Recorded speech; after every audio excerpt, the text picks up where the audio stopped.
Welcome to Gibson's Caring Corner. This is part 2 of health. A healthy body, mind, and soul are vital to successful aging. In part 1, we talked about assessments and assessing different things with our health and our mind and our soul. And today we're going to talk about things that we should consider. And with that, consider keeping up with a food diary, keeping up with what we eat. Creighton, how hard is that? It's really hard. Since February 16th that we're trying to keep up with. It can be very difficult. You could get just a little notepad, but I'm going to tell you, once you start writing down everything that you're eating, you will not eat as many bad things. No. Because whenever you have to write down that bad thing that you're eating, then you're thinking, oh, that's going to go in, that's going to affect my heart, that's going to affect my blood flow, that can affect...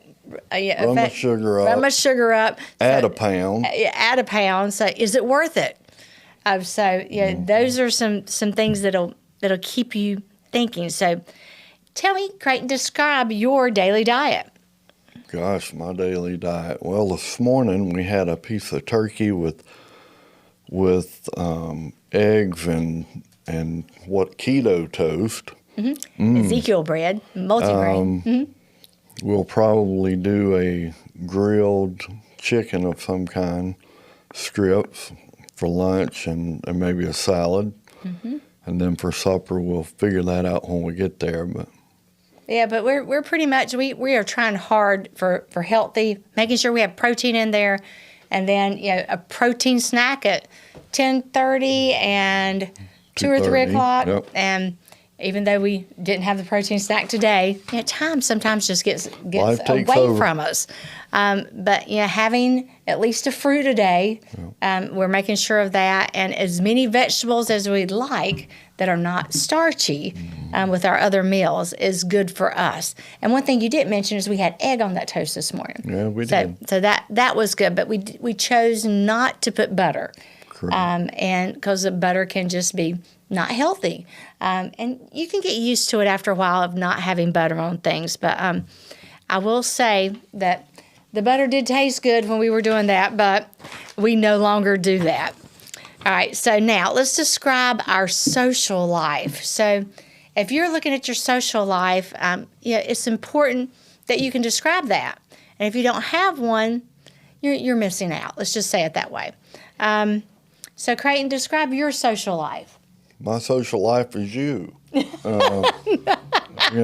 We're a package deal, always have been, but we do go out to plays and movies, and we do get away from work and the house from time to time just to have a work-play balance. Mm-hmm. And, if you have a friend or a spouse or, that wants to do something and you're just like, oh my gosh, I really don't want to do that. So let's say that Creighton wanted to go fishing and that I really don't like to fish. I just don't. But if he's going to take me fishing, he's going to have to bait the hook because I'm just not going to put that little worm on the hook. Took her one time. That's the last time she went fishing. Because he worked hard the whole time. He didn't get to really fish much. He was more babysitting me. She makes too much noise. But at least try. I did try. I'll say that Creighton, I encouraged him to go play pickleball a few weeks ago. Mm-hmm. And he was not excited about it. It was just, he was like, really, Tracey? I'm like, please, I want to learn. And so we went and took one lesson, and we had great exercise. We learned a lot, and it's not a hard game. It's fun. So I would encourage you, if you're looking for a little something to do that doesn't encourage strenuous activity, then pickleball might be for you. To me, it's kind of like badminton, but you get to hit it a little bit harder. Yeah. We'll probably do it 1 to 2 times a week. Mm-hmm. So think about what things you would like to add to your social life. Is there anything you would like to add? Creighton, is there anything you'd like to add to your social life? I stay pretty busy if it is. I don't know that I would add Let's see. anything to me. We could do line dancing. We could do that. That might be fun. What else could we do? Skydiving. That might be fun. Not jumping out of a perfectly good plane. Yeah, No. maybe one of those, parasailing. Nope. Yeah, behind a boat at the ocean. Oh, that would be so cool. Anyway, so as you can see, opposites attract, and the things that you might like to do may not be something that your spouse or significant other would like to do, but you can meet on common ground. And we might settle for a game of apples to apples with a good set of friends. Maybe, but she also has friends that could take the same interest that I'll be glad to let her go to. But it's just not as much fun without him. So anyway, now let's move on to exercise. How much do you exercise? Creighton? So with me, with our business as busy as we are, most of my exercise when I'm actually being intentional is walking, and I'll take time and walk 30, 45 minutes. Try to get 10,000 steps in a day. It doesn't happen every day, but that's my goal. Yeah, and if you don't do any exercise, I would set a small goal and then just slowly increase it. For us, it's recommended that we exercise at a minimum 150 minutes a week. So keeping that thought in our heads that we accomplish that at the end of our day, we could add it to our daily journaling of our food and just say, we've accomplished this number of minutes. And those things matter, parking far away, making sure that you can take more steps. You can walk your dog, play pickleball. Yeah, play pickleball. Golf. Lots of different choices that you could do. You could go bowling, but work in the yard, mowing, clean the house, mop those floors. So you're staying more active than you thought you were. Yeah, I mop every night. The dogs, we have 2 dogs, and if I don't mop every night, it just gets dirty. So anyway, so yes, there are things like that do count as your exercise. All right. So, what ways do you keep your brain nimble? So, how do you think that we can keep our brains nimble, Creighton? Well, I do a lot of reading, mostly in my Bible. But we do play games from time to time. It keeps me active. And those puzzle games. I just absolutely love Sudoku. Yeah. I do at least 2 or 3 of those puzzles every single day. It's just like, I have to do them, and it's just fun. But I do love that game. I remember a mayor in Mooresville, a nearby small town. Yeah. He taught me how to play that years ago, and I've kept that small thing that he's taught me, and I've enjoyed it. Now you could even play video games. I've never thought that we would encourage anyone to play video games. We have a 23-year-old daughter, and we just didn't know about all the video games, so we never bought any of them. So that she never. The only time she got to play those type video games was whenever she went to a friend's house. Yeah. But we just never.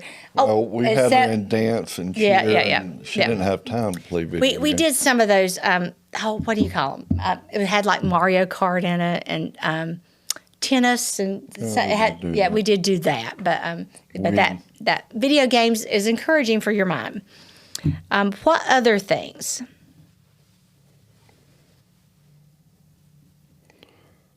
As far as your mental, just having a conversation. Believe it or not, if you were to have a conversation about anything, if you were to say, "Oh, what did you like about your walk that you just went on?"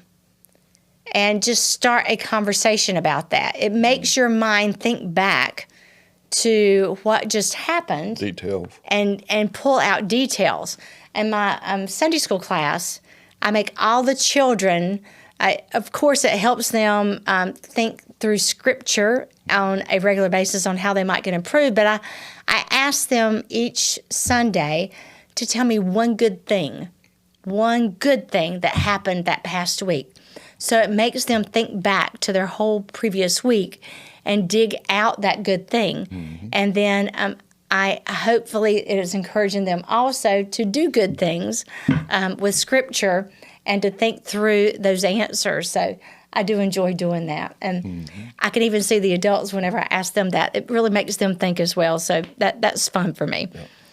How do you express your spirituality?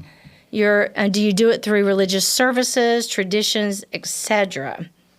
What are other ways you would be interested in incorporating your spirituality to help improve your soul, such as retreats, reading, or walking? Yeah, with mine, in the last 10 years, I've always tried to read through the Bible once a year, all the way through.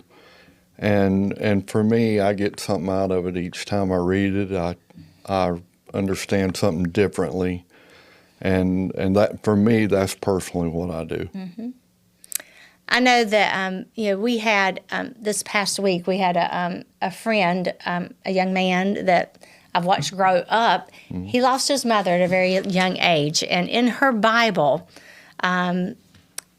she had highlighted all Scripture that was important to her, and then in the sidelines, she had written how she wanted to impact her community through that Scripture, or how her children. Yep.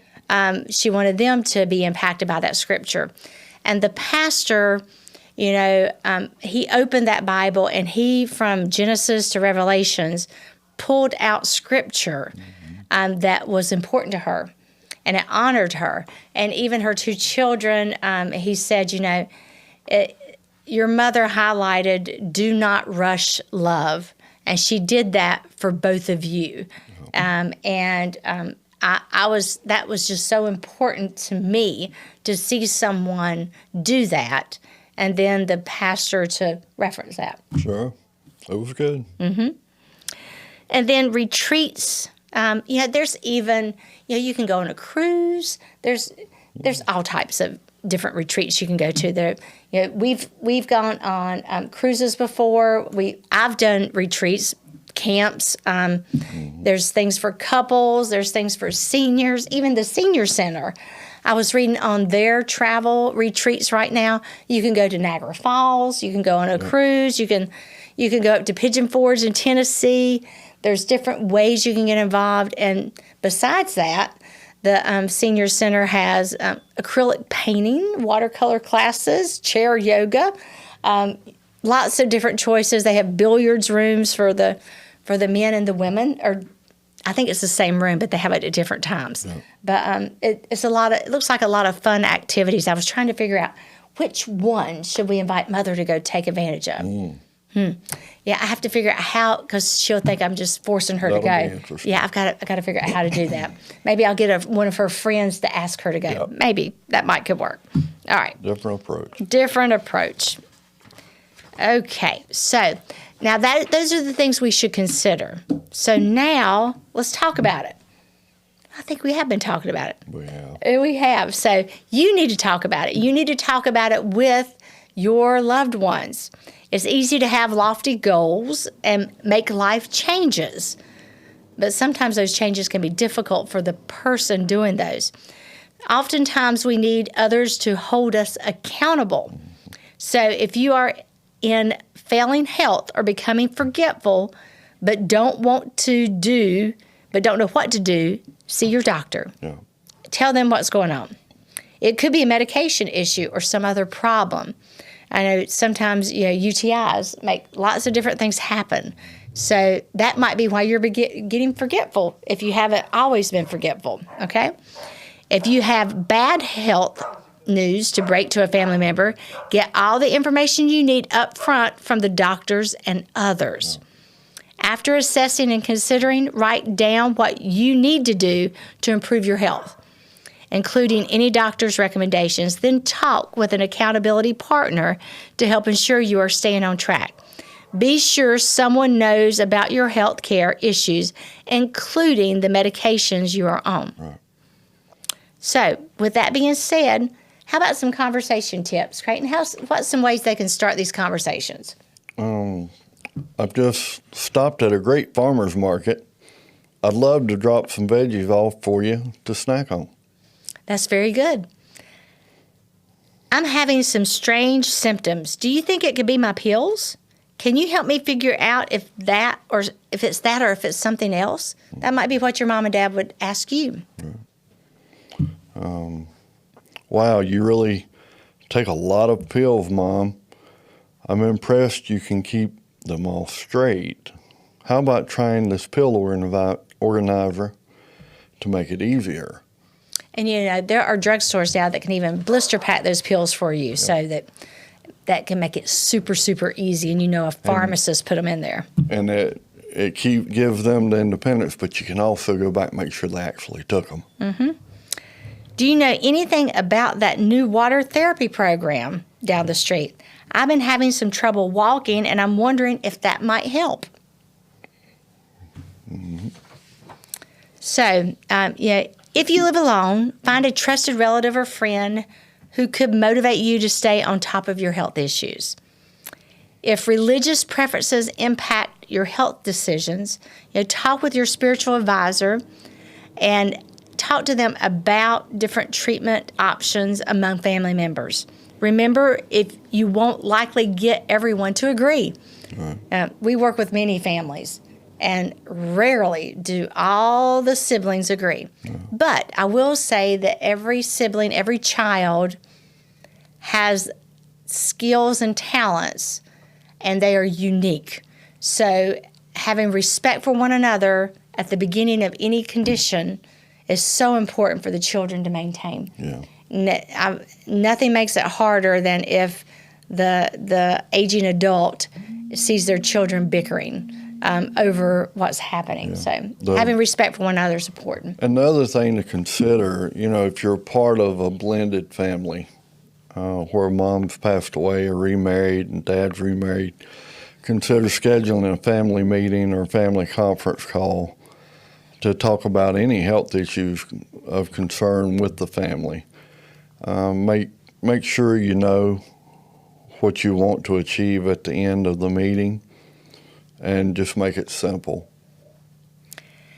And I'm going to say, don't always trust the first opinion of a doctor. Mm-hmm. Truly Alzheimer's is only, truly diagnosed after death. But there are symptoms that can lead doctors into that diagnosis. I have a loved one, mother's sister, that her husband passed away a year ago. She's had anxiety ever since he passed away. Mm-hmm. One sibling, just did not want her to have the medication because she thought the medication was bad for her, which it probably did have side effects. But now she is in a memory care unit because she wants to get out. And that they're just not certain what to do. So a second opinion of a doctor would have been really, really good. And if it would have been a neuro specialist, yes. that could have given solid evidence of whether she needed anxiety medication or Alzheimer's. Yeah. Because if you are put into a facility and you don't have that condition, it could affect you. Your psychology, it could affect your way of life, just being around the environment. So, it's important to have the right diagnosis. Yep. All right. Creighton, is there anything I'm forgetting? If on the dementia part, we do have a website, and it's helpforalzheimersfamilies.com. It's a clearinghouse for the family caregiver. You can get a lot of information on that and guidance. And we have a lot of other websites. If you reach out to us, we can pass those along too. Very good. And I don't want to forget the Alzheimer's Association. Mm-hmm. So they do a tremendous job with advocacy for Alzheimer's, and I would definitely search their website. And we also have Seth Rogen's foundation, mm-hmm. Hilarity for Charity, right. And they do grant funding for care for Alzheimer's patients and their families. and they do accept those applications year-round. And I would encourage you to go there as well. And last but not least, Rotary clubs. They fund Just Research for a Cure, Just Research. So, and that is another nonprofit that is trying to fight this Alzheimer's disease and help us have a better future. Yep. So, thank you for joining today's edition of Gibson's Caring Corner. Hi, welcome back to Health Tips with Cale, your exercise science, health, and fitness enthusiast. So, last week we talked about being able to manage stress ahead of time, about setting up our mindset in a more positive way. That way when we do get stressed out, we're able to approach it in a more positive light. So, why is that important though? Well, if we get overly stressed out at our work, we could easily explode if you're the type of person that likes to bottle things up, and that could lead to losing your job. A lot of times stress can also build up, and then we just kind of lose control and we don't know how to manage it. And then from there we don't get tasks done and we're not able to stay on top of everything. So that can lead us into getting in trouble at work or at school and failing a class, or maybe even being disciplined at work or losing your job at work. I mean, there are many other situations in which stress would negatively affect us if we can't stay positive and look at it as an opportunity for growth. Obviously, not every time we're stressed out is an opportunity for growth, but I really think there are more opportunities for growth out there than we allow ourselves to see. But how do we manage stress in the moment? Well, I've got 10 things here on how to manage stress in the moment. The first one is praying. Well, praying is by far the best thing you can do up front, first thing. Because praying, it doesn't take up a lot of time. You just have to come to God and just ask Him, like, I really need your help. I'm really stressed out. I've got all the stuff on my plate. I don't know how to manage it. Or I've just been diagnosed with this health issue and I don't know what to do. But just being able to pray allows us to express our emotions, our feelings. Praying allows us to express our thoughts and then to give it to God. And so that allows us to really, I don't want to say lessen our control or what we have to do in the situation, but it tells God, like, hey, we're putting this into your control. We know that we don't have control over this, but we know that you do. And we really need your help. Can you please help us? And that's what praying does for us. Is it helps lighten the load just a little bit for us. It makes us not feel so alone.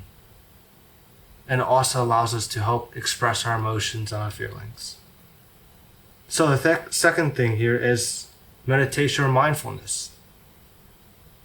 Sometimes if we have a really busy schedule and we've just been given another task at work, or maybe we're just overly busy all the time and we're always stressed out. Just taking the time, whether it's 5 minutes, 10 minutes, 30 minutes, however long, to just sit in peace and meditate, to clear our minds, can really help us to approach everything with a more clear mind, with more of a level-headedness. And then that way we can actually list things and priorities and actually tackle things more efficiently. The third thing here is practicing gratitude. So in that moment, what are 3 things that you are grateful for? What are 3 things that being in that stressful moment allows you to improve on. Maybe there's nothing really to improve on in that situation, but what are 3 things because of that situation or because of the environment that led up to that situation that you can be grateful for? Maybe you lost somebody. What are 3 things that you were grateful for while they were alive? What are 3 of your best memories with them? What are 3 things that they taught you? So there are a lot of things to be grateful for. And number 4, positive self-talk.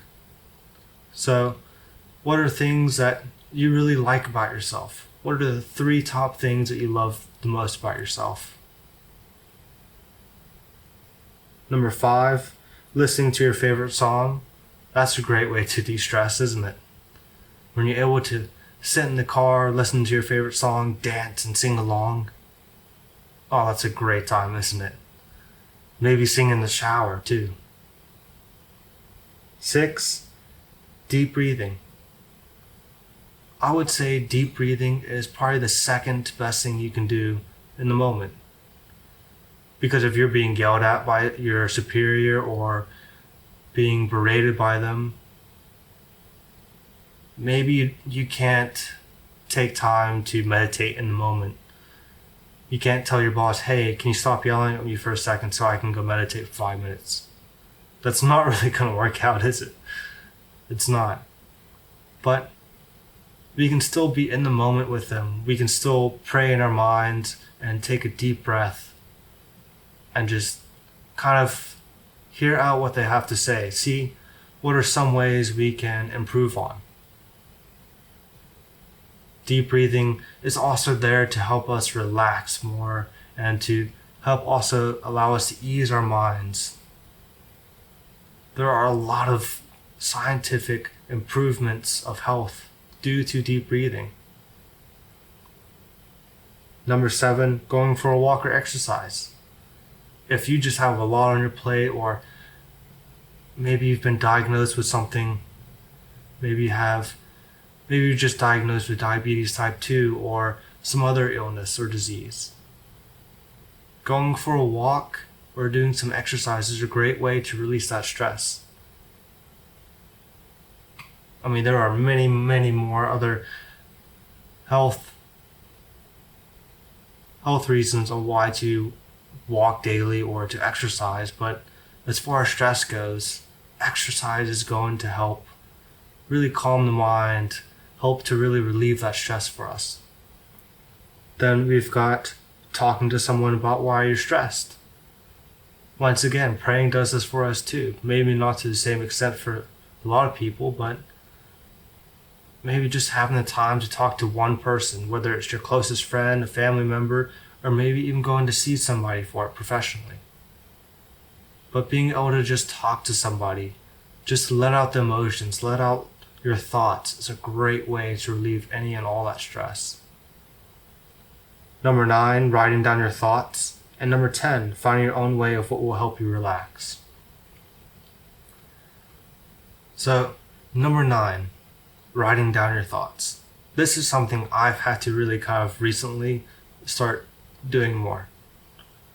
If you're like me and your mind is constantly buzzing with thoughts and things that you have to get done or that you want to get done or ways to do something a little bit better next time, the best thing you can do is just write down the thoughts and then say, hey, I've got my thoughts here now. I'm going to get back to those once I'm done with this. Because for me, I have a lot of things I need to get done, but if I'm constantly doing whatever's on my mind, then the things I need to get done aren't going to get done. And so having to take a break, a 5-minute break, and say, okay, what are my thoughts? What is it that my mind's telling me that I need to get done right now? And then I'll write those things out. And then I'll say, okay, now I've written down these things. I'm going to finish up what I'm doing right now. And once I'm done with that, then I'm going to go back and I'm going to finish up these other thoughts that I've had.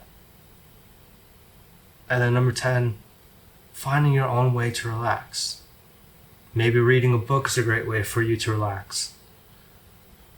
But whatever it is, find your own unique thing of being able to take a little bit of time off to ease up on your mind and to ease up on your emotions and your feelings and just relax, take a breath.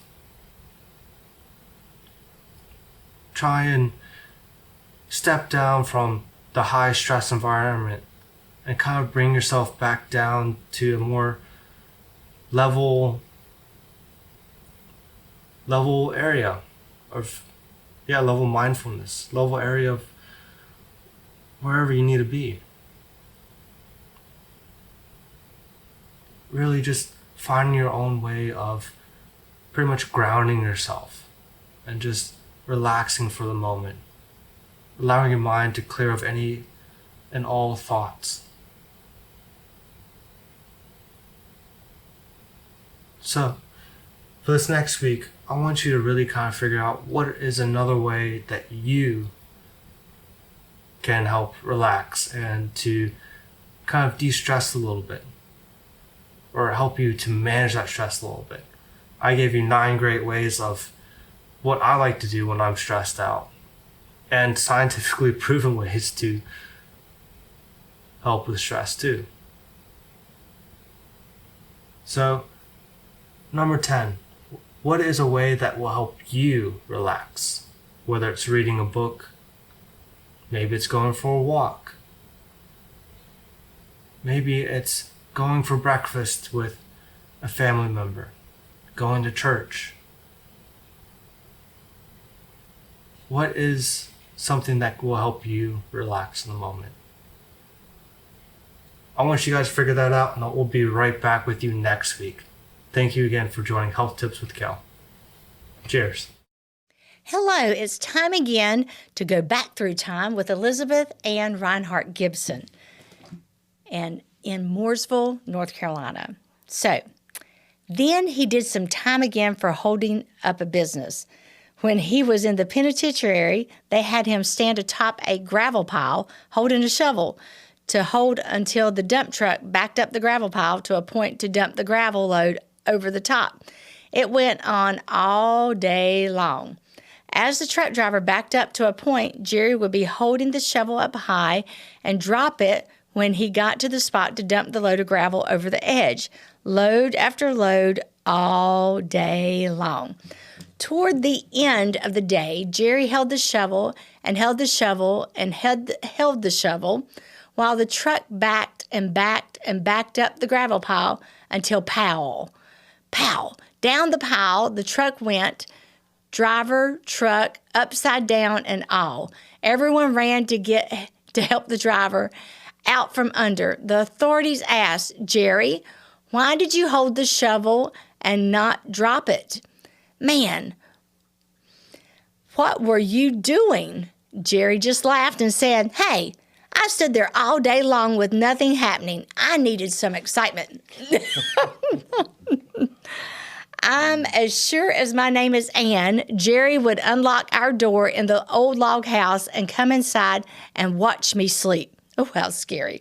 I would think maybe I was dreaming, but always when it happened, I would always find my outside door unlocked as well as the screen door. Now, I think about it and break out in a cold sweat. I would have too. Funnier times now. So when I was still crawling on the floor, my mother had me upstairs late one afternoon. Ruth had a date with a Joe Thompson who had a new hat sitting on the side of the couch. Yes, the drip, drip, drip from the ceiling dripped right on that new hat. And yes, that drip, drip was Ann's leaky diaper, leaking through the floor of the upstairs. Joe never came back to see Ruth again, I'm sure. Then another of Ruth's boyfriends came to see her one Sunday afternoon. They sat in the upper room, the parlor. For you who never lived in the old log house we lived in, it was time for him to leave in the late afternoon, for I'm sure he had to get home to do his farm chores, as Ruth would also have to do. He went out the door to get his brand new A model Ford, when he looked out and saw goats on top of his convertible, a model Ford. Granddad's goats had gotten out of the pasture and had already eaten the mud flaps all around the car and were standing on top of the cloth roof, eating away at it. Need I tell you, he didn't ever come again either. Then, once Virgil rode the bus and came to Mooresville from Statesville to date Ruth. Something happened. The taxi didn't come to pick him up or something. Anyway, Virgil was forced to spend the night, and there were always plenty of beds at our house. How about 8 full beds and a trundle bed? The next morning, Mother had a big breakfast prepared, and Dad called Virgil to get up and come to breakfast. When Virgil came in, Dad asked, "Do you feel like fighting a bear?" That scared Virgil to death. Dad never cared for VP Virgil at that time of his life because he thought of Virgil as trifling. Granddad would never say anything negative of Virgil. He would always say, "Well, he sure does have a mighty clever daddy." So after Ruth married Virgil, Dad did like him as well as any of his own sons. Virgil certainly earned the respect, for he helped Dad in many ways and took him fishing many times. Well, thank you for joining today's edition, and I hope you have a wonderful rest of your day. Thank you for watching Caring Corner. Make sure you head over to our Facebook and YouTube channel where you will find this program along with others. Be sure that you subscribe, like, and click the notification bell so that you will receive notifications for our weekly program. Don't forget to share this program to your social media platforms. If there's a question that you would like to ask, make sure to email it to caringcorner22@gmail.com. We hope to see you on the next episode of Caring Corner.